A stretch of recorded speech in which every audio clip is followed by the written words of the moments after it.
大家好，你係咪日日食紅棗想補血養顏，但食極都冇氣色，反而愈食愈脹氣、生痰、上火、暗瘡不斷？好多人深信日食三顆棗，百歲唔顯老，以為紅棗食得愈多，面色就愈紅潤。但其實90%嘅人都食錯方法、食錯份量、分錯體質。紅棗唔係簡單補鐵零食，亂食不單止補唔到血，仲會加重體內濕氣，積滯熱氣，令氣色更加暗沉。今日一次性講清紅棗正確功效、每日黃金食用量、4款超實用居家食療，最後重點講邊類人絕對唔適合食，越補越傷身。想安全養顏補血，一定要睇到最後。首先同大家拆解紅棗真正功效，等大家明白佢憑咩成為養生聖品。好多人誤以為紅棗直接補血，其實紅棗鐵含量偏低，佢真正強項係健脾益氣、氣生血。中醫講脾胃係氣血生化之源。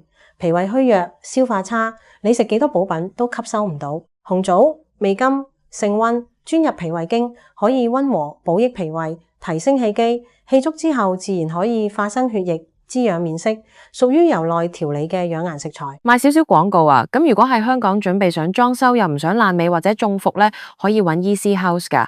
佢哋過往完成超過4000個裝修，可以去佢哋網站睇睇，案例拍晒片、拍晒 VR。我屋企咧都係經佢哋完成噶，資料欄放咗佢哋嘅連結。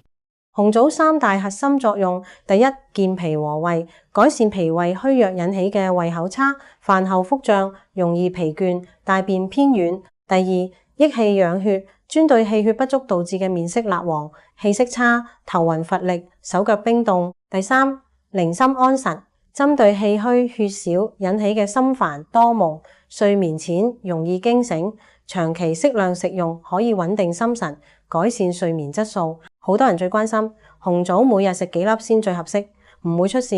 我直接講黃金標準，普通人日常保健每日3至6粒已經足夠，千祈唔好大把當零食狂食。紅棗滋膩濟氣，糖分極高，過量食用會堆積濕熱，生痰脹胃、咽喉乾痛、暗瘡反覆。另外，重點小貼士，食紅棗一定要去核，棗核偏燥，去核之後燥性大減，補血唔易上火。無論泡水、煲湯、煮糖水，建議全部去核處理，而且最好連果肉一齊食。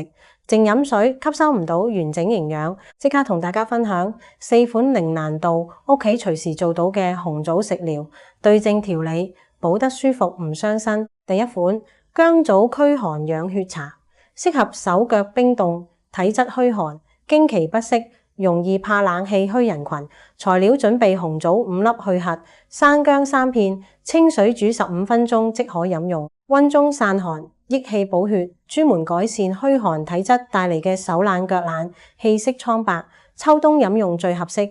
體質熱氣、容易口苦喉痛嘅人就唔建議日日飲。第二款紅棗陳皮健脾茶，適合想食紅棗補身，但一補就胃脹、生痰、濕氣重嘅朋友。材料：紅棗5粒去核，陳皮3克，陳皮浸軟，刮白鹽，同紅棗一齊煮20分鐘。紅棗偏滋膩，單食好易滯濕，搭配陳皮可以理氣健脾，化解痢滯，補氣血之餘唔會滯胃生濕，最適合廣東潮濕體質日常調理。第三款紅棗枸杞桂圓氣血湯，適合氣血兩虛、長期捱夜、頭暈乏力、面色暗沉、睡眠質素差。材料：紅棗6粒去核，枸杞10克，桂圓5粒，適量瘦肉。所有材料煲1個半鐘即可，雙補氣血，養心安神，有效改善氣色差、精神萎靡、體虛易攰。呢款偏溫潤燥熱，上火體質、生暗瘡期間要暫停飲用。第四款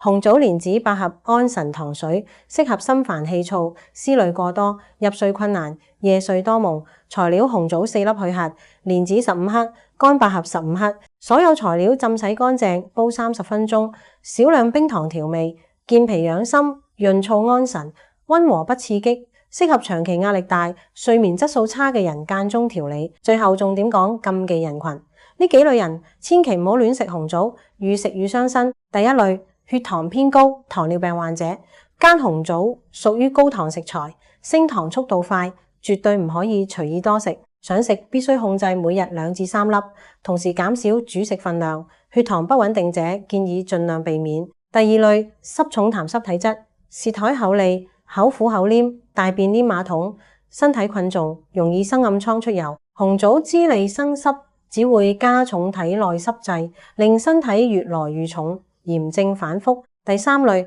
脾胃氣滯，容易胃脹、胃痛人士。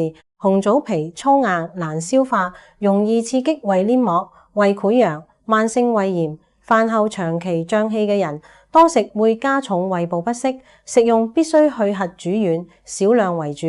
第四類，陰虛火旺，容易上火人群，經常口乾喉痛、口舌生瘡、便秘煩躁、盜汗手熱。紅棗性溫，長期食用會堆積虛火，令燥熱症狀持續加重。第五類，經期量多女性，經血量大，血熱體質。經期大量食紅棗會令經血增多，經期延長，反而傷氣耗血。得經量少、宮寒腹痛，先適合少量飲用。總結返，紅棗絕對係平民養顏補氣好物，但養生從來唔係多食就有效。每日控制3至6粒，記得去核，對症搭配，分清體質，先可以做到補氣養血、潤澤氣息。錯體質、超分量、亂食，只會濕熱堆積，損傷脾胃，愈補愈差。只要避開誤區，正確食用，平凡嘅紅棗都可以食出健康好氣息。多謝大家收看。